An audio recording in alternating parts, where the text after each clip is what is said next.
좌우에 날선 검을 가지니 라는 제목으로 요한계시록의 강의를 이어가겠습니다. 그리스도께서 교회들에게 보내신 편지의 세 번째 수신지는 페르가모 에클레시아스 버가모 교회였습니다. 버가모는 소아시아의 수도로 에게해에서 내륙으로 24km 정도 떨어진 곳에 위치하고 있었고 해발 300m의 바위 언덕 위에 건설된 그런 도시였습니다. 이곳은 양피지 생산지로 유명한데 영어에서 양피지를 뜻하는 파취먼트와 독일어 페르가먼트라는 이 단어들이 전부 다 버가모라는 도시의 이름에서 따온 것인 것을 우리가 발견하게 됩니다. 고대 도심에도 불구하고 버가모는 양피지가 유명한 곳답게 장서를 20만 권이나 소유한 도서관이 버가모에 세워져 있었습니다. 버가모는 소아시아의 다른 도시처럼 황제를 숭배하고 있었고 주전 29년에 카이사르 황제를 위한 신전을 최초로 건립한 그런 도시이기도 했습니다. 뿐만 아니라 많은 우상을 숭배하는 도시였는데 대표적으로 버가모인들은 디오니소스를 숭배했고 황소를 제물로 바치기도 했고 또 뱀의 형상의 신비한 치유의 능력을 가졌다고 믿었던 아스클레피우스를 숭배했던 그런 자들이었습니다.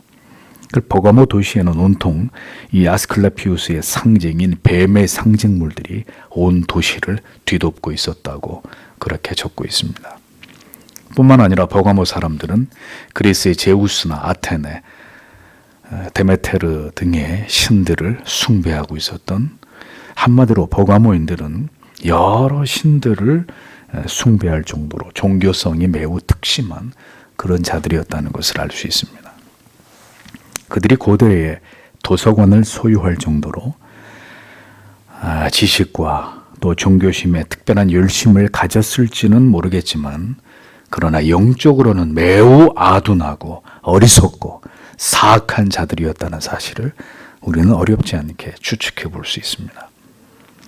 버가모 교회 성도들은 이같이 영적으로 매우 부패하고 타락한 도시에서 우상과 황제 숭배를 강요당하는 무척이나 어려운 상황 속에서 신앙을 지켜나가고 있었다는 이야기입니다.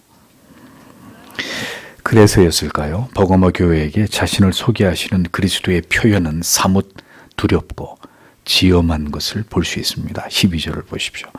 그리고 너는 버가모 교회의 사자에게 쓰라. 예리한 두 날을 가진 검을 가지신 분께서 이것들을 말씀하신다라고 기록되어 있습니다. 버가모 교회를 향해서 그리스도께서는 스스로를 좌우에 날선 검을 가진 이라고 표현하셨습니다.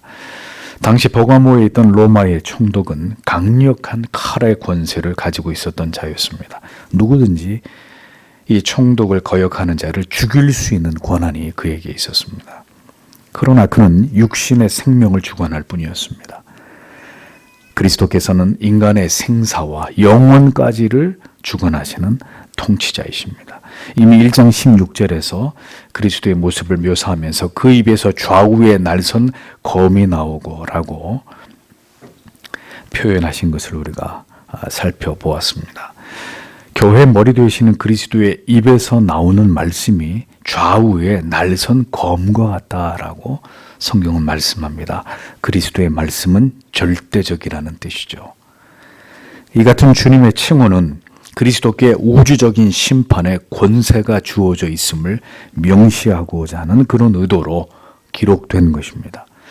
그러니까 누구도 그 입에서 비롯된 말씀에 대해서 거부하거나 혹은 토를 달거나 그것을 달리 해석하여 말할 수 없는 그리스도의 말씀은 히브리서 4장 12절의 말씀처럼 살아있고 운동력이 있어서 좌우에 날선 어떤 검보다 예리하며 혼과 영과 관절과 골수를 찔러 쪼개시는 그런 능력이 그리스도의 입의 말씀의 권세다라는 것입니다.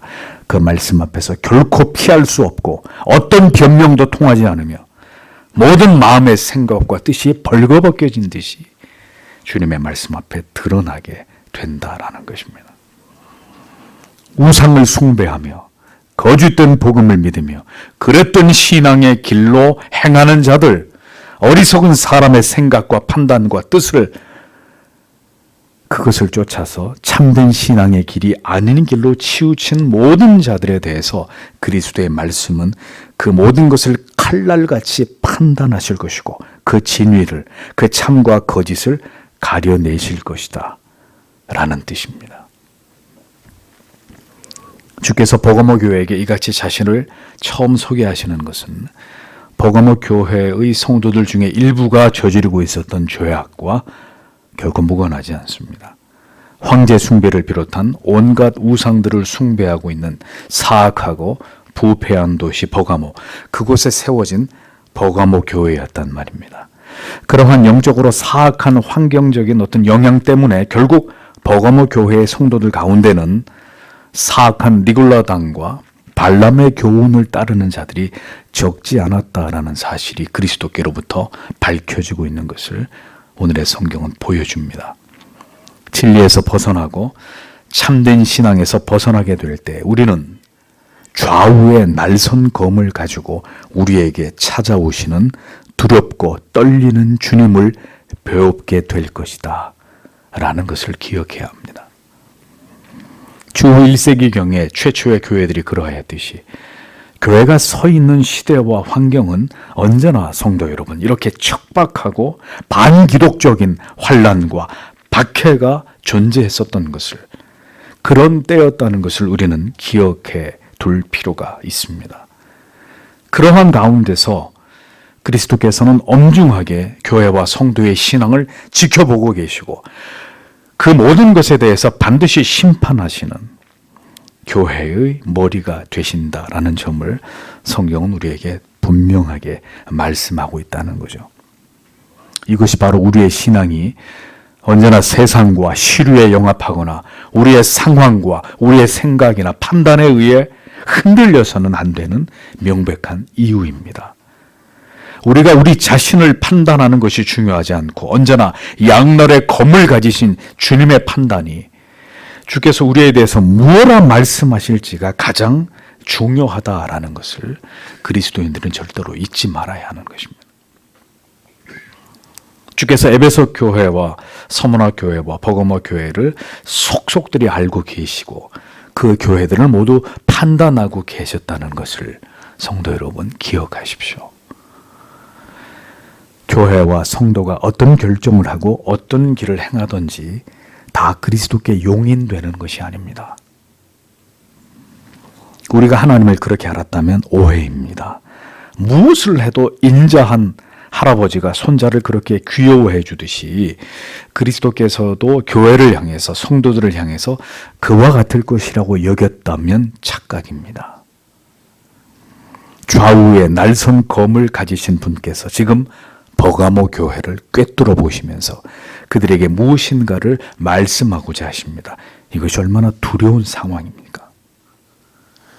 한 시대 가운데 교회를 지켜보시던 주님께서, 성도들의 신앙과 그들의 삶을 지켜보시던 주님께서 우리를 향해서 좌우에 날선 검을 가지시고 그 권세 있으신 말씀으로 우리의 믿음을 판단하기 위해서 우리에게 오신다면, 그리고 주의 뜻을 나타내신다면 오늘 우리의 신앙은 그리스도 앞에서 어떻게 드러나게 될지를 생각해 보십시오.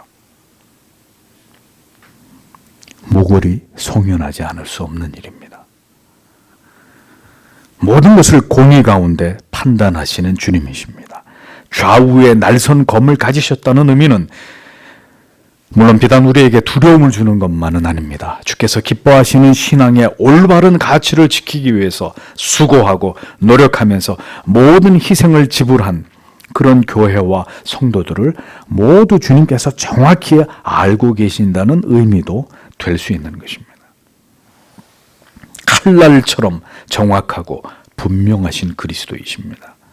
진리의 문제에 관해서 주께서는 그렇게 교회와 성도들을 다루실 것임을 우리는 이러한 성경의 말씀을 통해서 분명히 깨달아야 하는 것입니다. 그래서 우리는 추상 같은 진리의 말씀과 교리 위에 우리의 신앙을 올려놓고 언제든 판단하고 검증하고 시비를 가리고 오직 성경에 가라고 하는 그 길을 가기 위해서 노력하는 것입니다. 이것은 결코 율법주의적인 것이 아니고 우리의 의를 드러내기 위함도 아닙니다. 오직 우리가 믿는 교회의 머리 되신 그리스도께서 그렇게 칼날 같으신 분이심을 우리가 알기 때문입니다. 그 앞에서 모든 것이 드러나게 됨을 우리는 믿기 때문입니다. 그러하기에 참된 신자는 찾는 이가 많지 않은 좁은 길로 행할 수밖에 없는 것입니다. 하나님의 넘치는 은혜와 사랑을 받을수록 그리스도인의 영혼은 민감해질 수밖에 없는 것입니다. 성도의 양심은 예민해질 수밖에 없는 것입니다. 좌우에 날선 검을 가지신 분께서 언제나 우리를 조용히 말없이 지켜보고 계신다는 것을 알기 때문입니다. 이어지는 13절을 보십시오. 나는 네가 사는 곳, 사단의 보조가 있는 곳을 알아봤다. 그리고 너는 나의 이름을 붙잡고 나의 믿음을 부인하지 않았다. 나의 신실한 증인 안디바가 사단이 거주하는 너희 곁에서 죽임 당하던 날들까지도 이렇게 기록이 되어 있습니다. 주님께서는 언제나 교회들에게 칭찬의 말씀을 먼저 전하십니다. 그들이 믿음으로 행한 일들에 대해서 주께서는 이를 잘 알고 계신다라는 것과 그것을 인정하신다라는 점을 밝히고 계십니다. 그러니까 분명 우리의 믿음이 온전하지 못할지라도 우리의 하나님을 아는 지식이 출중하지 못할지라도 우리가 진리를 깨달아서 올바른 믿음의 길로 행하고자 한 모든 것을 주님은 분명히 기뻐하신다는 겁니다. 인정하시고 칭찬하실 것은 분명히 그렇게 하시고, 그러나 우리가 무지하고 어리석어서 그릇되게 행함으로 주 앞에서 죄악을 행한 것에 대해서도 또 분명하게 주님은 그것을 지적하시고 책망하시고 그것을 교정하려고 하시는 주님의 모습을 보게 되는 것입니다. 언제나 교회와 성도 안에서 칭찬할 것을 찾으시고 그 가운데서 또 고쳐야 할 것들, 우리의 허물과 무지와 죄악된 것들을 그것에서 분리시키고 도려내기를 원하시는, 그것이 바로 교회와 성도를 향한 주님의 마음이시라는 거죠. 우리에게 바른 믿음인 것은 인정하시고 믿음이 아니거나 믿음에서 벗어난 것들에 대해서는 그것을 수정하고 돌이키며 회개하고 회복하기를 원하시는, 그것이 바로 교회의 머리 되신, 교회의 신랑이 되신 그리스도의 마음이시다라는 것입니다.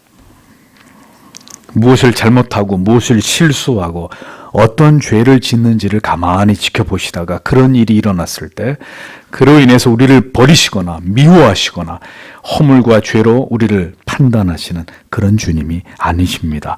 우리의 중심을 보시고 우리가 믿음으로 사랑과 경외함으로 행한 것들을 모두 기뻐하시면서 그것을 인정하시는 그런 주님이시다라는 것을 기억할 필요가 있다는 것입니다. 버가모 교회가 위치한 곳은 영적으로 심히 악한 곳이었습니다. 사단의 위가 있는 곳이다, 이렇게 말씀하셨습니다. 버가모를 사탄의 보조가 있는 곳이라고 주님이 이렇게 표현하셨습니다.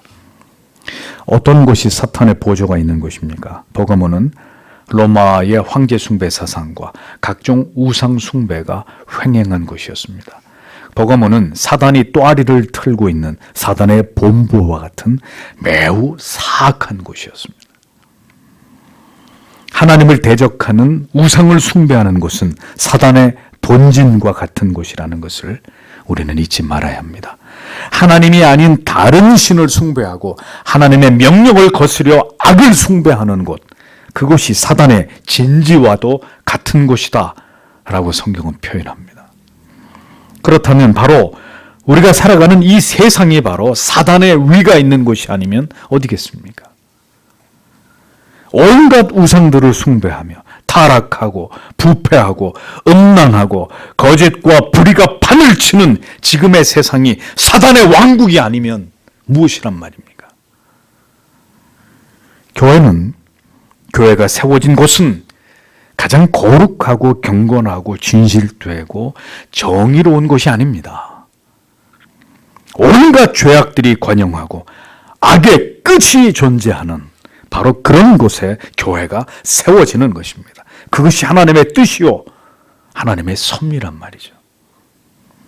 그런 곳에서, 그런 시대 가운데서 교회와 성도는 무엇을 견지하면서 그 존재의 이유와 목적을 이루어 가야 하는 것인가?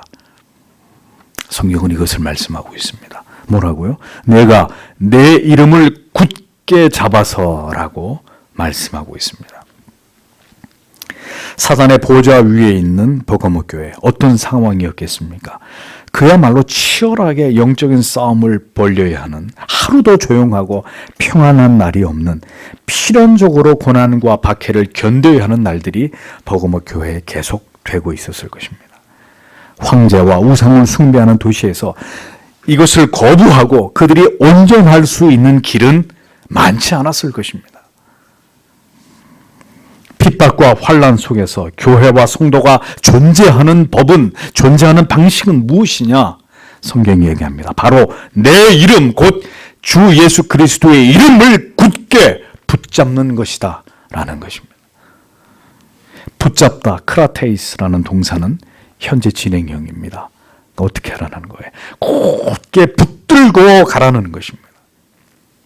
계속 붙들고 앞을 향해 나아가는 것이라는 겁니다. 황제 숭배, 우상 숭배를 강요당하는 박해와 핍박이 멈추지 않는 숨막히는 그곳에서 버가모 교회 성도들이 목숨을 걸고 저항하면서 그들이 감당했던 삶의 모습은 다른 것이 아니었습니다. 타협이나 우회로를 찾는 것이 아니었습니다. 그들은 지속적으로 오직 예수 그리스도의 이름만을 굳게 붙잡았다는 거예요. 어디서? 교회에서. 성도들의 모임 속에서 오직 예수 그리스도의 이름만을 굳게 붙잡고 그 험악한 시간들을 지나가고 있었다는 것입니다. 그 이름의 권세와 능력을, 주님께서 주신 약속을 굳게 붙잡았다는 것입니다. 환난과 박해의 때를 지나가는 그리스도인들에게 필요한 것은, 성도 여러분, 많은 생각이 아닙니다.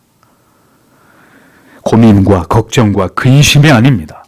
오직 그리스도의 이름을, 우리를 구원하시는 구원자의 능력만을 굳게 의지하는 것입니다.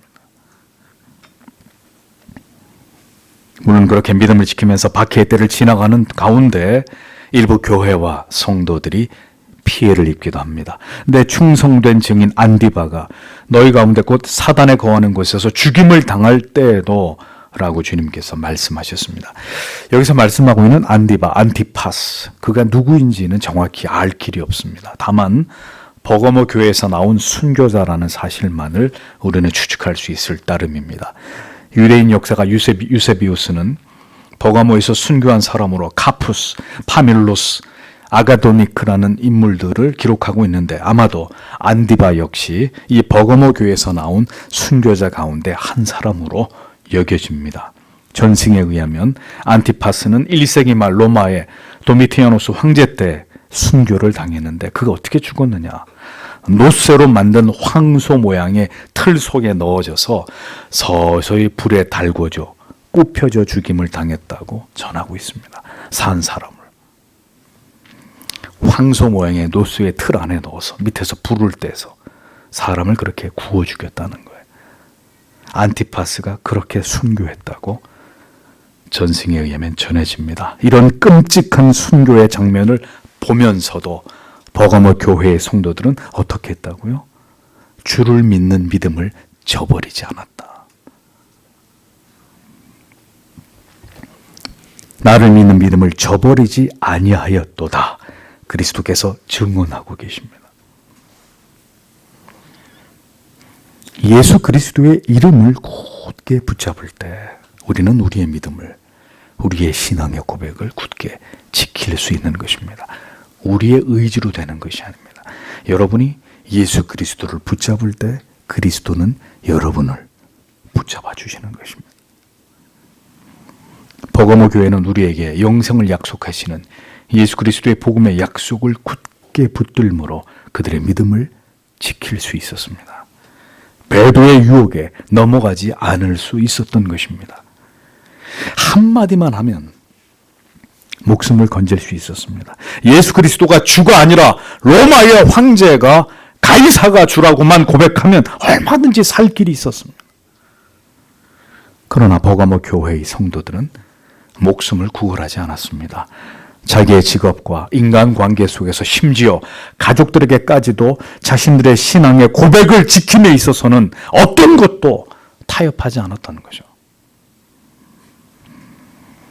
성도님들 가운데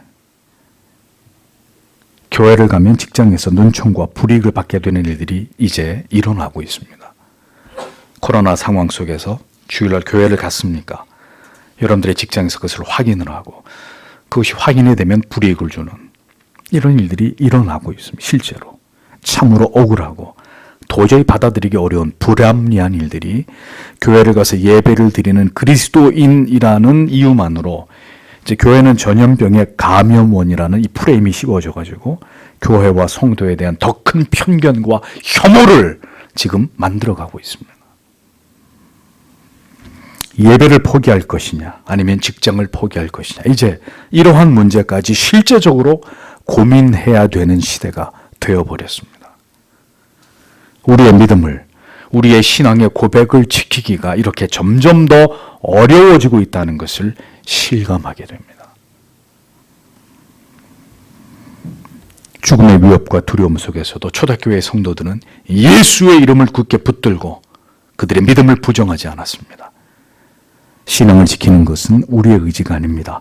우리가 주를 견고하게 의지하고 신뢰해온 우리의 삶이 그리고 주께서 그와 같은 삶을 살아온 자기 백성들을 오른팔로 굳게 붙드심이 우리로 하여금 어떤 불이익과 두려움도 이기고 우리의 믿음을 굳게 지키게 하는 원동력이 된다라는 것을 기억하십시오.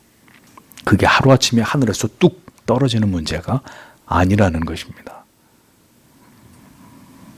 성경을 통한 하나님의 약속에 관해 무지하거나 그 약속을 굳게 믿지 않을 경우 교회와 성도는 언제나 현실적인 대안을 찾기에 급급할 수밖에 없습니다.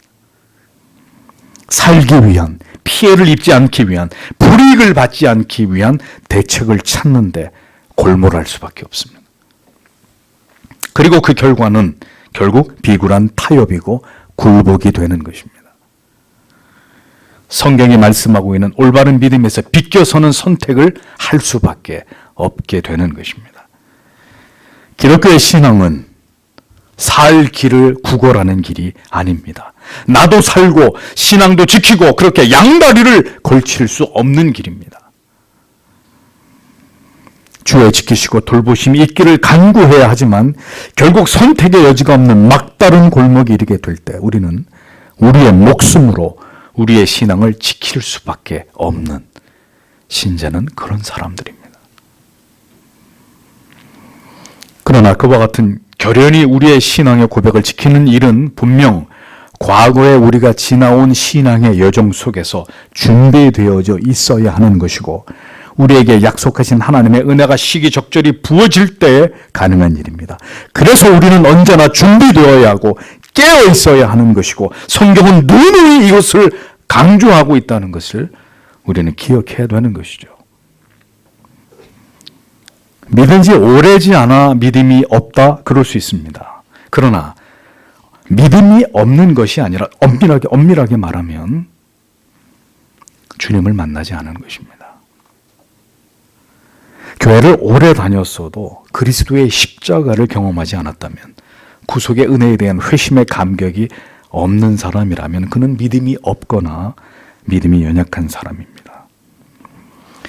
제가 볼 때는 믿은 지 얼마 안 되는, 여기서 믿은 지 얼마 안 됐다는 말은 그가 회심한 지 얼마 안 됐다는 뜻입니다. 그냥 교회를 나온 지 얼마 안 된 게 아니라 진정한 믿음을 갖게 된 지 얼마 안 된 성도님들이 목사가 경험적으로 볼 때는 가장 신앙이 뜨겁습니다. 제 말이 틀렸나요? 왜? 그가 분명한 회심을 예수 그리스도의 십자가의 보혈의 능력을 경험했기 때문에 무엇도 두려워하지 않는 그런 믿음으로 주님을 섬깁니다. 교회를 오래 다녀서 저절로 믿음이 좋아지는 것이 결코 아닙니다. 군대처럼 시간이 지나면 저절로 계급이 올라가는 교회는 그런 곳이 아닙니다. 진정으로 그가 회심을 경험했고 날마다의 삶 속에서 십자가의 구속의 은혜와 사랑을 현재적으로 계속 경험해 나아가고 있는가 하는 점만이 그의 믿음을 증명하는 근거가 될 것입니다. 그 믿음이 있어야 어떤 상황 가운데 도래하더라도 예수 그리스도가 구주이신 것을 부인하지 않는 그리스도의 사람이 되는 것입니다. 교회를 오래 다녔어도 믿음이 없거나 믿음이 연약한 교인들이 적지 않습니다. 왜 그렇습니까? 그리스도를 견고히 붙잡고 크고 작은 시험의 순간들을 오직 약속의 말씀을 의지하면서 넘어갔던 승리의 경험이 그에게 부재하기 때문입니다. 과정이 없는데 어떻게 결과가 있겠습니까? 비가 오고 눈이 와도 육신이 피곤하고 내게 주어진 일이 많아도 가족들의 반대가 있어도 이 모든 것을 뿌리치고 기도의 자리에 무릎을 심어 눈물 젖은 얼굴로 하나님을 향해서 언제나 기도해 왔던 성도라야 환난을 능히 이기는 것입니다. 마침내 도우시는 하나님의 은혜에 강력한 손을 붙잡고 배도의 유혹과 혹독한 시련을 지나갈 수 있는 것입니다. 성도 여러분, 언제까지 믿음이 연약하다는 말 뒤에 숨어 있으려고 하십니까? 주를 찾는 일에 뜨거운 열심을 내지 않으려고 하시는 것입니까? 그렇게 많은 시간들이 지나고 나서 어느 날 우리의 신앙을 지켜야만 하는 날이 도래한다면 과연 주께 붙들려 두려움 없이 담대하게 우리의 믿음을 부인하지 않으면서 당당하게 세상과 맞설 수 있는 준비가 여러분에게 지금 되어 있으시냐 하는 것을 묻지 않을 수 없는 것입니다. 얼마나 더 시간이 지나가면 그것이 여러분 안에 준비되겠습니까? 청교도 토마스 와트는 건강한 시기에 하나님을 저버리는 그 사람은 병든 시기에 하나님이 그를 저버리실 것이다 라고 말했습니다. 평안의 시기에 주께 엎드려 믿음을 더하시기를 기도하지 않은 자는 환난 날들을 감당할 믿음을 주께로부터 얻을 수 없을 것입니다. 왜 우리에게 일어날 일들에 대해서 우리는 준비하지 않는 것일까요? 시험을 앞두고 있는 수험생이 시험의 D-Day를 위해서 모든 것을 준비합니다. 밤잠을 자지 않고 코피를 쏟아가면서 시험날, 당일날을 위해서 준비하듯이 교회의 앞날에 만약에 그런 날이 임한다면 성도는 반드시 그 날이 오리라는 것을 믿고 어떻게 해야 합니까? 준비해야 하잖아요. 수험생이 시험 당일날 시험을 잘 보기 위해서 최선을 다해 준비하듯이 준비해야 되지 않습니까? 열심히 준비하고 대비해서 그날이 다가올수록 전의를 불태워야 하는 것이 당연한 것 아니겠습니까? 이 평범한 논리가 그런데 왜 성도들의 영혼 안에서는 적용되지 않는 것인지 그것이 참 의아스럽단 말입니다. 세상의 다른 일들은 다른 프로젝트, 다른 시험, 다른 것들은 철저하게 준비하고 그렇게 해서 그 날을 맞이하시면서 주의 날이 다가오고 있다고 성경이 말씀하고 있는데 뭐든지 말든지 그런 날이 지금은 내 먹고 살기 바쁜데 혹시 그렇게 생각한다면 그리스도인이 아닌 거예요.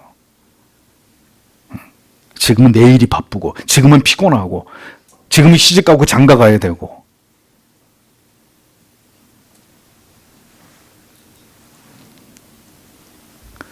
과연 신자이냐라는 거죠. 그러한 준비가 철저하게 말씀과 기도 안에서 그리스도의 보혈 위에 세워진 교회를 통해서 성도의 영혼 안에서 착실하게 이루어지지 않는다면 그 교회는 그 촛대는 과연 그리스도께서 붙잡고 계신 촛대가 맞는지를 확인해 보아야 하지 않겠습니까? 무엇을 하든 아직은 자유가 있는 이때에 우리가 하나님을 예배하는 일이 아무리 어렵고 힘들어도 성도 여러분, 순교하는 것보다는 낫지 않습니까? 지금 마스크를 하고 계시고 여러분은 불편하게 예배를 드리시지만 우리가 무엇을 하든 지금 예수 위해서 내 목을 내놓는 것보다는 쉽단 말입니다. 그런 날도 오겠지만, 그러니 대비해야 한다는 거죠. 준비되어야 한다는 것입니다. 예수의 이름을 붙잡고 믿음을 끝까지 지킬 수 있도록 우리도 버가모 교회처럼 우리가 주를 붙들어야 하고, 또한 주께서 우리를 붙드심이 있기를 간절히 지금은 기도해야 되는 때다라는 것을 기억하셔야 되는 것입니다. 14절 15절을 보십시오. 그러나 내가 너에게 대하여 몇 가지를 가지고 있다. 왜냐하면 내가 거기에 발람의 가르침을 굳게 지키는 자들을 가지고 있기 때문이다. 그가 발락에게 이스라엘 자손들 앞에 유혹을 던지도록 우상에게 바친 것들을 먹고 간음하도록 가르치고 있었다. 이렇게 내가 가진다. 또한 너는 이와 같이 그 니골라당의 가르침을 굳게 지키면서 직역을 하면 이런 의미가 됩니다. 책망받을 것이 없었던 서머나 교회와 달리 버가모 교회는 에베소 교회처럼 주께서 분명히 인정하시고 칭찬하시는 부분도 있었지만 반드시 돌이켜 회개해야 될 점들도 있었습니다. 주님께서는 이제 그 부분을 도려내기 위해서 메스를 드셨습니다. 주님께서 버가모 교회를 책망하시는 부분은 그들 중에 발람의 교훈과 니골라당의 교훈을 따르는 자들이 있었다라는 이 점입니다. 발람과 니골라당은 지난번에도 설명드린 대로 초대교회에 기생하고 있는 심각한 이단들이었습니다. 발람, 원래 히브리 말은 그런데 그 이름의 뜻이 뭐냐면 백성이 없는, 그가 백성을 멸망시켰다, 그가 백성을 삼켜버렸다, 이런 뜻이에요. 발람은 모압 왕 발락의 회유에 넘어가서 출애굽한 이스라엘에게 저주를 내리려다가 하나님의 강권하신 역사하심으로 도리어 이스라엘을 축복하게 된 이교도 선지자였습니다. 하지만 그는 발락에게 기어이 이스라엘을 타락시키는 방법으로 이방의 모압 여인들과 행음에 빠지게 하는 방법을 알려준 자입니다. 그 결과 이스라엘은 모압 여인들과 행음을 저지르고 결국 그들의 우상을 숭배하게 되는 죄를 범하게 되죠. 그로 인해서 하나님의 심판을 당하게 되는 장면이 민수기에 기록이 되어 있습니다. 니골라당 역시 에베소 교회에서 주신 말씀을 강의하면서 설명드렸듯이 구약의 이 사악한 발람의 교훈을 그대로 계승한 이단의 한 당파였습니다. 이러한 사악한 발람의 이교도적인 교훈과 니골라당의 교훈을 따르는 무리들이 놀랍게도 버가모 교회 안에 있었다라는 것입니다.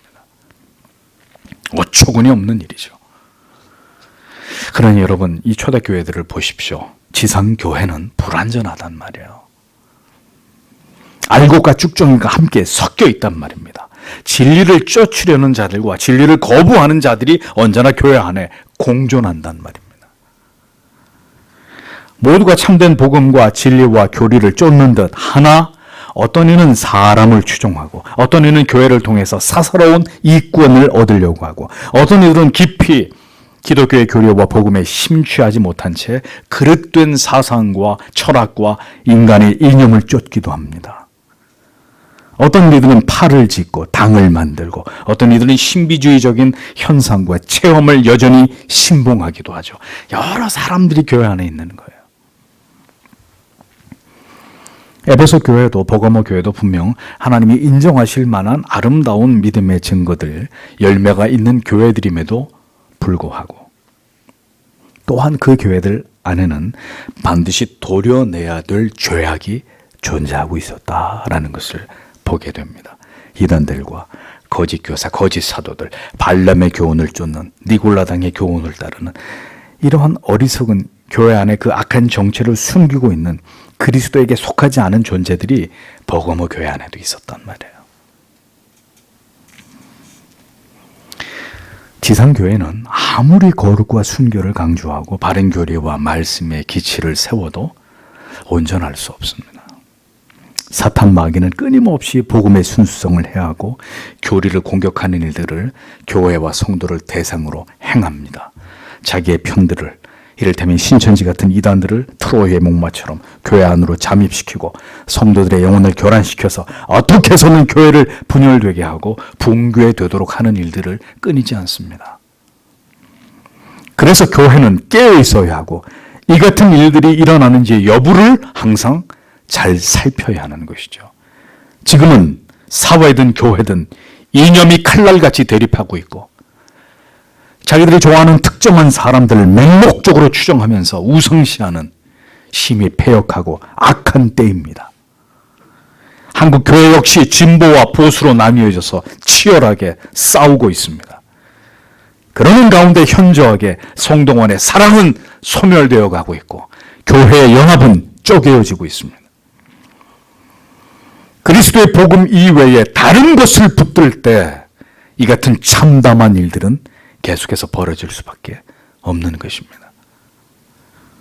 진리의 가치 이외에 다른 가치들을 성도들이 붙들고 그것에 치우칠 때 교회는 하나가 되지 못하고 이렇게 분열되고 심지어 그릇된 인본주의적인 사상과 이념과 철학에 경도된 자들이 성도들 안에 존재하므로 하나님의 올바른 뜻을 이루어 나가지 못하도록 회방하고 방해하는 일들이 일어나게 되는 것입니다.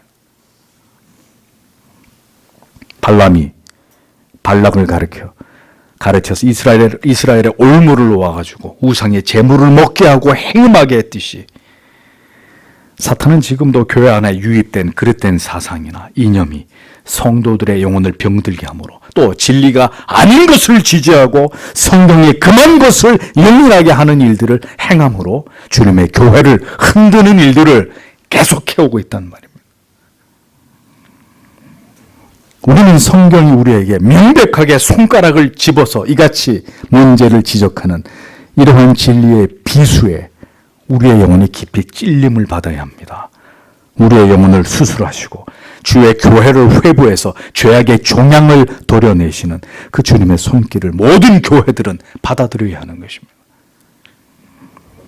그래서 교회가 반드시 지켜야 될 가치만을, 타협할 수 없는 복음의 가치들만을 결연히 지켜내야 되는 것이죠. 그 외의 것은 다 교회 안에서 몰아내야 되는 것입니다. 구약에서 발람이 발락에게 말해서 이스라엘에 놓은 올무는 두 가지였습니다. 하나는 우상의 제물을 먹게 하는 것이었죠. 당시 버가모에서도 마찬가지였습니다. 우상에게 드려진 제물은 버가모의 광범위하게 행해진 우상 숭배, 이교도적인 축제, 제사에서 나온 그런 음식들을 뜻합니다. 이런 우상에게 바쳤던 진귀한 제물 음식들을 아무런 거리낌이 없이 버가모 교회의 일부 교인들이 취했단 말이에요. 그 다음은 행음입니다. 이방의 우상을 숭배하면서 자행하는 이방 여사제들과의 이 행음을 의미하는데 모압 여인들에게 빠져서 음행을 저질렀던 출애굽의 이스라엘처럼 버가모 교회 안에서도 성도라 이름하는 자들이 이교도인 이방 여인들과 이 같은 음행을 일삼는 자들이 있었단 말입니다. 오늘날의 교회와 성도들도 동일한 유혹을 받고 있습니다. 우상의 재물을 먹는 성도들이 있습니다. 그것이 무엇입니까? 부정한 방법으로 신앙의 양심을 속이면서 검은 돈을, 악한 이익을 취한다면 그는 우상의 재물을 먹는 사람입니다. 음행하는 자들이 있습니다. 아이든 어른이든 남자든 여자든 평신도든 성직자든 모두 성적인 쾌락과 음란함에 빠져서 죄를 지으며 하나님을 알지 못하는 불신자들과 연애를 하고 결국 불신 결혼을 하는 자들 모두가 음행에 빠진 자들입니다. 모두 자기들의 영혼을 멸망의 길에 빠지게 하는 지극히 어리석고 사악한 일들입니다. 그것은 버가모 교회만의 문제가 아니라 모든 시대 교회들의 문제이고 오늘날의 교회 안에도 존재하고 있는 반드시 척결하고 도려내야 되는 죄라는 것을 우리는 잊지 말아야 하는 것이죠. 우리는 이러한 죄악들에서 돌아서야 합니다. 이러한 문제들이 해결되지 않는 한 우리의 영혼에 찬란한 하나님의 사랑과 은혜의 볕은 들 수 없는 거예요. 언제나 그 영혼은 어두컴컴하고 무기력하고 죄악에서 벗어나지 못하는 가운데 패배를 숙명처럼 여기는 삶을 살아갈 수밖에 없는 것입니다. 그러므로 버가모 교회에게 필요한 것은 무엇이냐? 회개하든지 멸망당하든지 둘 중에 하나를 선택하는 것입니다. 주께서는 버가모 교회를 향해서 다음과 같이 말씀하셨습니다. 16절에 그러므로 너는 회개하라. 그러나 만일 그렇지 아니하면 내가 너에게 속히 나타난다. 그 그리고 내가 나의 입의 검으로 그들과 함께 싸울 것이다 라고 말씀하고 있습니다. 너는 회개하라. 부정과거 명령법으로 이 문장이 쓰여져 있어요. 이것은 매우 긴급한 상황에서 촉구하는, 빨리 신속하게 그렇게 하라는 그 행위를 그 명령을 뜻합니다. 명령을 듣고 즉시 절대로 지체하지 말고 화급을 다투어서 실행해야 될 일을 가리키는 것입니다. 그것은 바로 버가모 교회가 발람과 니골라당의 교훈을 쫓고 있었던 그 일로부터 신속하게 돌이켜 회개하는 것이었습니다. 주를 향해 즉시 그 마음을 돌리라는 그런 의미입니다. 아직 살 수 있는 길이 있다는 거죠. 돌이키면 된다는 것입니다. 죄와 무지와 강팍을 깨닫고 주님께로 다시 마음을 돌이키면 된다는 거예요. 돌이키도록 하기 위해서 사랑하기 때문에 주님은 버가모 교회를 향해서 말씀하시는 것입니다. 그렇지 않으면 아무 말씀도 하지 않으시겠죠. 사랑하기 때문에 돌아오라고 말씀하시는 거예요. 회개하라고 말씀하시는 거예요. 그럼 내가 너를 살리겠다고 말씀하시는 것입니다. 돌이켜야 합니다. 복음이 진리가 아닌 것에서 진리의 편에 서 있지 않은 자들로부터 돌이켜야 합니다. 돌아서야 합니다. 그리하지 아니하면 주님이 말씀하시기를 속히 내가 너에게 나타날 것이다. 즉시 회개하고 돌이키지 않으면 좌우에 날선 검을 가지신 그 두렵고 떨리는 심판의 주께서 속히 임하셔서 너희들을 심판할 것이라고 선포하셨습니다. 그 심판의 방법은 내 입의 검으로 그들과 싸우리라 라고 말씀하셨습니다. 하나님의 말씀, 첨예하고 정미하고 날카롭고 모든 진위를 드러내시는 심령 골수를 찔러 쪼개시는 그 말씀 앞에서 모든 악과 거짓이 벌거벗은 것처럼 드러나서 그 모든 죄악에 대해서 철퇴를 가하시는 그리스도의 불붙는 진노가 모든 악하고 거짓된 것을 추구하는 자들, 그 가운데서 돌이키지 않는 영혼에게 임하게 될 것이다 라고 말씀하고 있습니다. 그러므로 신자는 돌이키는 자입니다. 회개하는 사람들입니다. 깨닫고 눈물을 흘리며 주 앞에 엎드려서 주여 내 죄를 용서해 주시옵소서 회개하는 사람들이 그리스도에 속한 사람들입니다. 그리스도에 속하지 않은 자들은 끝까지 자기의 죄를 잘못을 깨닫지 못하고 주 앞에 회개하지 않은 사람들입니다.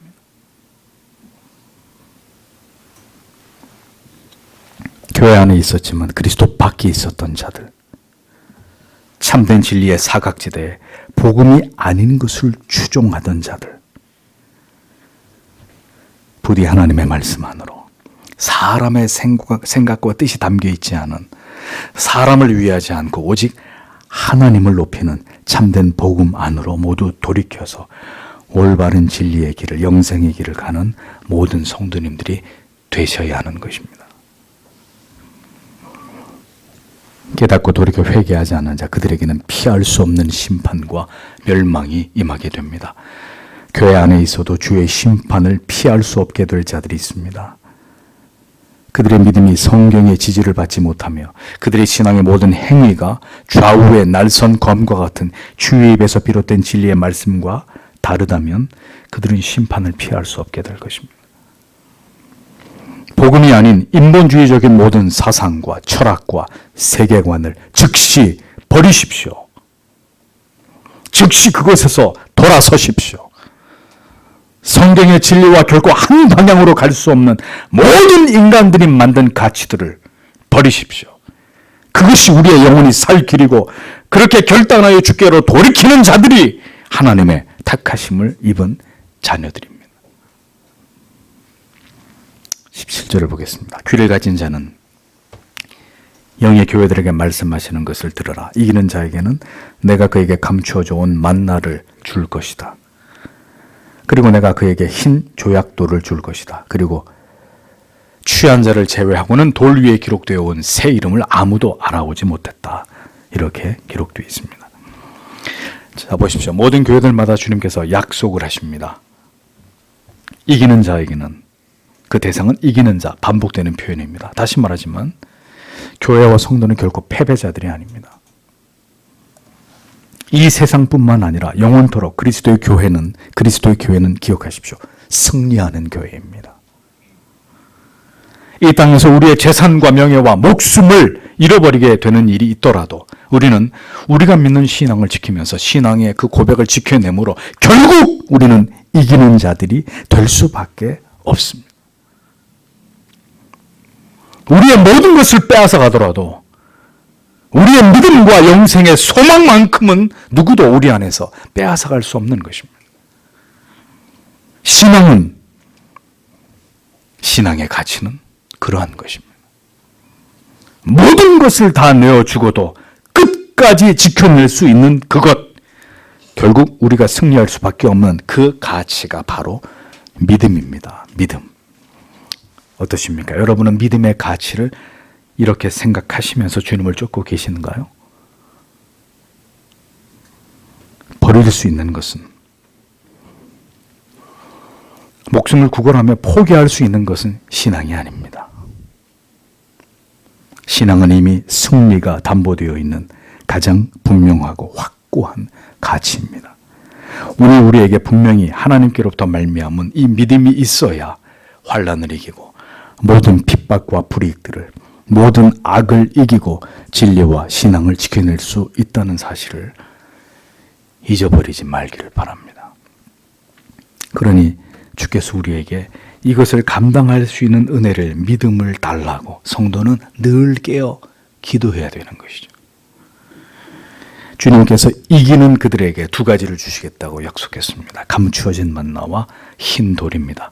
만나는 출애굽 광야에서 하나님께서 이스라엘 백성들에게 공급해 주신 하늘의 양식이었습니다. 이것은 이적적이고 신비하고 신적인 것입니다. 오직 하나님께서 그 누구에게도 허락하신 바가 없는, 오직 자기의 택하신 백성들에게만 베풀어 주신 하늘에서 내려온 양식이었습니다.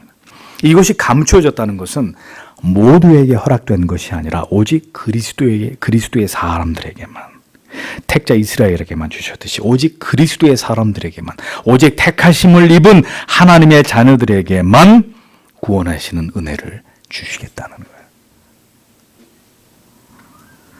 이 땅을 지나가는 동안 교회와 성도는 세상이 알지 못하는, 세상에 줄 수 없는 감추어진 만나를 얻게 되는 자들입니다.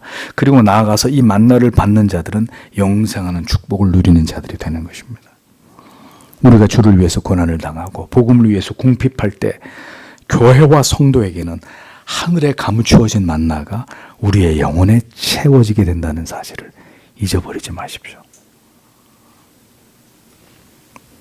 감추어진 만나, 그것이 구원의 은혜이기도 하고 세상이 우리에게 줄 수 없는 하나님의 놀라운 은혜와 권능을 하나님이 우리에게 부어서 그 감추어진 만나를 먹음으로 우리로 하여금 신앙을 저버리지 않고 승리하는 길을 걸어가도록 하나님이 그렇게 우리의 영혼을 먹이신다는 것입니다. 바울도 베드로도 그 하늘의 만나를 받아 먹으면서 그들은 옥에 갇히기도 하고 줄이기도 하고 모든 죽음의 위협과 핍박과 박해를 이겨냈던 것을 성경은 우리에게 보여주지 않습니까? 하나님의 자녀들에게는 하나님께서 먹이시는, 언제나 그들로 하여금 모든 고난과 핍박을 이기게 하시는 그들에게 주시는 감추어진 만나가 있다는 것을 성도 여러분 절대로 잊지 말기를 바랍니다. 이스라엘이 먹어야 했던 음식은 부정한 우상에게 바쳐졌던 그 제물이 아니라 하나님이 허락하시는 하늘의 만나입니다.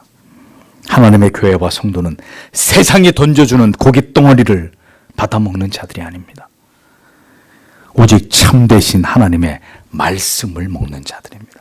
그 진리 안에서 힘을 얻고 위로를 받고 용기를 얻는 자들입니다. 흰 돌을 주시겠다고 약속했는데 돌이 희다는 것은 먼저 정결함을 의미합니다. 그리고 흰 돌에 대한 여러 다양한 해석에 대한 여러 견해들이 있는데 구약적인 의미로 대제사장의 가슴에 있는 보석 중에 하나다 이렇게 보는 견해, 고대 재판에서 심판관들이 심판을 위해 던졌던 흰돌과 검은돌 중에 하나라는 견해. 로마의 축제 때 입장 티켓과 같은 그런 용도로 쓰여졌다는 흰돌이 그런 견해. 악으로부터 보호하고 행운을 가져오는 것으로 비밀스러운 이름이 새겨진 부적이라는 견해. 검투사들에게 자유의 표시로 황제로부터 주어지는 그 돌이라는 견해. 이런 다양한 견해들, 이 흰돌이 무엇이냐? 다양한 주장들이 있습니다. 이 중에 대부분의 학자들은 여기서 말씀하시는 흰돌이 재판에서 사용된 흰돌이거나 혹은 로마의 축제의 입장권으로 사용되었던 그 흰돌에서 유래된 것이다. 이렇게 해석을 합니다. 그렇다고 볼 때 이 흰돌의 의미는 그리스도의 최후의 혼인잔치에 참여하게 될 자격, 그 영광을 의미하는 것이다. 이렇게 볼 수가 있겠죠. 그 흰돌에 새 이름이 새겨져 있다고 말씀하고 있습니다. 그러니 그 의미가 더 분명해지는 것입니다. 죄로부터 승리한 자들, 영생에 들어가게 되는 그리스도로 말미암아 새롭게 태어난 모든 하나님의 백성들의 그 이름들이 기록되어 있는 그 영생을, 그 구원을 의미하는 것이다 라는 거죠. 이기는 자들에게는 바로 이 영광스러운 자리에 참여할 수 있는 특권을 주시겠다고 주님께서 약속하고 계십니다. 그런데 성경은 이 돌 위에 새겨진 이름은 그 돌 위에 새겨진 이름을 받은 자들 외에는 아무도 알 자가 없다. 이렇게 말씀합니다. 즉 하나님의 택하심 속에서 영원한 생명에 들어가게 되는 자들은 하나님과 그의 택하신 백성들, 언약의 당사자들만이 알 수 있는 것이라는 거예요. 그러니까 불신자들은 알 길이 없습니다. 성경의 말씀하는 이 구원의 신비를, 이 하나님의 언약의 은밀성을 얘기하고 있는, 아무에게나 이 복음이 들려지고 믿어지고 그 복음을 따라서 살아가게 되는 게 아니라 그 흰돌에 이름이 새겨진, 새 이름이 새겨진 자들, 그들만이 자기가 택함을 받은 하나님의 자녀이고 자신에게 영생이 있다는 사실을 깨닫고 믿고 알게 된다는 것. 다른 사람들은 이것에 대해서 알 수 없도록 감추어 놓으셨다. 불신자들에게는 이 위대한 영생의 비밀이 감춰져 있고 신자의 존재는 불신자들에게 비밀과 같은 것이다 라고 성경은 말씀합니다. 그러니 여러분, 불신자들을 보십시오.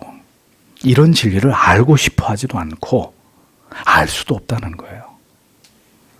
이 영생하는 진리가 구원받게 되는 하나님의 백성들이, 불신자들에게는 아무런 관심의 대상이 되지 못하고 그들이 알고 싶어하는 주제가 될 수 없다는 거예요. 그래서 우리가 부지런히 복음을 전하지만 그들은 귀를 틀어막고 제발 닥치라고, 시끄럽다고, 너나 믿고 가라고, 날 괴롭히지 말라고, 그런 반응이 그들에게서 나타날 수밖에 없는 것이라는 겁니다. 구원에 무관심한 자, 아무리 복음을, 천국과 지옥을, 영생과 영보를 이야기해 주어도 전혀 이에 반응하지 않는 자들, 참된 신앙을 이야기하고 구원의 화급성과 중요성을 이야기해도 성경이 말씀하고 있는 온갖 중요한 구원의 교리를 통해서 이런 것들을 가르쳐 주어도 이런 모든 것에 대해서 죽음과 같은 무관심으로 일관하는 사람들, 자신의 영적인 상태에 대해서 별 관심이 없고 오직 물질, 돈, 세상과 자기의 명예에 대해서만 관심을 가질 뿐인, 영원한 나라나 그 나라에 들어감에 대해서, 영생에 대해서는 전혀 관심을 갖지 않는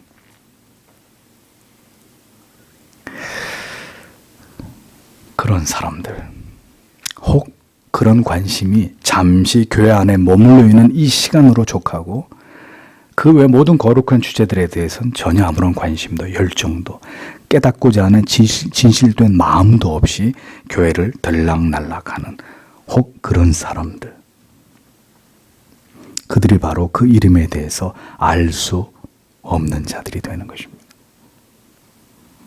알기를 원치 않는 자들, 알도록 허락받지 않은 자들, 지옥의 영원한 멸망을 예약받은 자들이다 라는 것입니다. 그렇게 둘로 정확히 나뉘어지는 것입니다. 성도 여러분, 하나님의 나라에 들어가기 위해서 승리하신 어린 양의 보혈로 씻음 받은 새 이름을 받게 된 자들과 여전히 죄 아래서 영원히 멸망받을 수밖에 없는 그 옛 이름을 가지고 살아가는 자들, 이 두 부류가 이 세상에는 존재하는 거예요. 새 이름을 가진 자들, 옛 이름을 가지고 살아갈 뿐인 자들. 이사야 62장 2절, 65장 15절은 이 영광스러운 새 이름을 이렇게 기록합니다. 열방이 내 공의를, 열왕이 다 내 영광을 볼 것이요 너는 여호와의 입으로 정하실 새 이름으로 일컬음이 될 것이며 또 너희의 끼친 이름은 나의 택한 자의 저주거리가 될 것이니라. 주 여호와 내가 너를 죽이고 내 종들은 다른 이름으로 칭하리라. 새 이름을 받은 자들, 구원의 새 명단 안에 들어간 자들, 창세전 태초로부터 우리는 그 흰 돌 위에 새겨진 이름을 받은 자들입니다. 그리고 그 구원의 감격과 사실을 우리가 분명하게 깨닫고 믿어지는 것을 통해서 우리가 그 이름의 주인이라는 것을 확신하게 되는 것입니다. 그러나 그 여부를 알지 못하는 자들, 그 구원과 영생의 문제에 대해서 지극히 무관심하고, 잊어버리지 마세요. 무관심하다는 거예요. 혹 여러분 중에 믿음이 없는 분들이 있지만 여전히 끊임없이 갈급함을 가지고 구원에 대한 것에 대해서 집중하는 분들이 계시죠. 여기에 해당 사항이 없는 거예요. 지극히 무관심한 사람들, 그것에 대해서 아는 것에 관해서 특별한 마음이 없는 사람들, 그들은 모두 멸망해 영원한 지옥불의 고통 속에 영벌을 받게 되는 자들이라는 것입니다. 여러분은 무엇을 알고 계십니까? 구원의 문제가 여러분의 영혼과 삶 속에 차지하는 비중은 어느 정도입니까? 하나님을 아는 지식을, 성경의 말씀을 사모하고 그 속에서 구원의 빛으로 더 나아가는 일은 오늘 여러분들의 삶에서 어느 정도의 우선순위를 차지하고 있습니까? 주님께서는 정확하게 버가모 교회에게 보내시는 말씀을 통해서 그리스도 안에 있는 자와 그리스도 밖에 있는 자를 나누고 계십니다. 이기는 자라는 의미 속에서 이 모든 것을 설명하시면서 발람과 니골라당의 교훈을 따르고 있었던 버가모 교회의 일부 성도들에게 강력하게 경고하고 계셨던 것입니다. 구원은 그렇게 간단한 문제가 아닙니다. 신앙은 여러분들의 취미 활동이 아닙니다. 그냥 떠밀리듯이 세상에 살아가면서도 간간히 잊어버리지 않을 정도로 교회만 나가기만 하면 구원은 보장이 되는 그런 차원의 주제가 결코 아닙니다. 진리의 거울 앞에 오늘의 우리의 신앙과 삶을, 우리의 영혼을 반드시 반추해 보아야 합니다. 구원은 그리스도 예수 안에서 그 피로 말미암아 완전히 새로운 이름을 갖는 것입니다. 그 이름이 우리의 영혼에 새겨지고 시간이 갈수록 더 분명한 구원과 영생의 확신과 소망으로 우리 안에 불타오르는 것입니다. 그 가치는 비밀스럽고 누구에게나 알려지는 것이 아닙니다. 버가모 교회 안에 이단적인 교훈을 일삼으며 음행을 행하며 세상과 하나님 사이에 양다리를 걸치고 있는 일부의 교인들에게 주님은 마지막으로 경고를 하신 것입니다. 회개해라, 돌이켜라. 너의 이름이 흰 돌 위에 새겨진 새 이름인지를 확인하라고 오늘의 우리에게도 말씀하고 계시는 것입니다. 우리의 마음과 영혼으로 진정 쫓고 있는 것이 참된 복음인지, 아니면 발람과 니골라당의 우리의 귀를 솔깃하게 만드는 세상과 인간에 속한 이념과 철학과 사상들인지, 그것을 분별하고 이제 그만 세상에 물든 그 모든 추악한 죄에서 돌이켜서 온전한 그리스도의 교회를 이루어 가라고 주님께서는 버가모 교회에게 말씀하고 계셨던 것입니다. 오늘도 주께서는 이 죄악으로 물들어가고 있는 거짓된 유사복음과 그리고 온통 인간의 사상과 철학과 이념으로 오염돼 버린 이 땅의 교회들을 향해서 동일하게 말씀하고 있습니다. 우리에게 경고하고 있습니다. 무엇이 진정한 그리스도의 교회인지, 그렇게 되기 위해서 오늘 우리가 결단하며 주의 은혜와 도우심을 구해야 할 바가 무엇인지 버가모 교회를 통해서 이것을 분명하게 깨닫고 이제 우리 자신의 신앙의 모습을 깊이 돌아보시면서 돌이켜 회개함으로 이 마지막 종말의 때에 참된 성도와 그리스도의 온전한 교회가 나아가야 될 바를 정하라고 그리스도는 오늘 우리에게 촉구하고 계신 것입니다. 여러분은 새 이름이 기록된 흰 돌을 받은 자들이십니까? 이 약한 시대 속에서 오늘도 우리가 주 앞에서 어떤 마음과 태도로 우리의 신앙을 지켜나가야 할지를 깊이 생각해 보시기를 바랍니다. 주께서 우리를 고치시고 부디 진리가 말씀하는 그 바른 길로 행하도록 도우시기를 오늘도 이 말씀을 듣는 여러분 모두 다 함께 간절히 기도하기를 원합니다. 기도하겠습니다.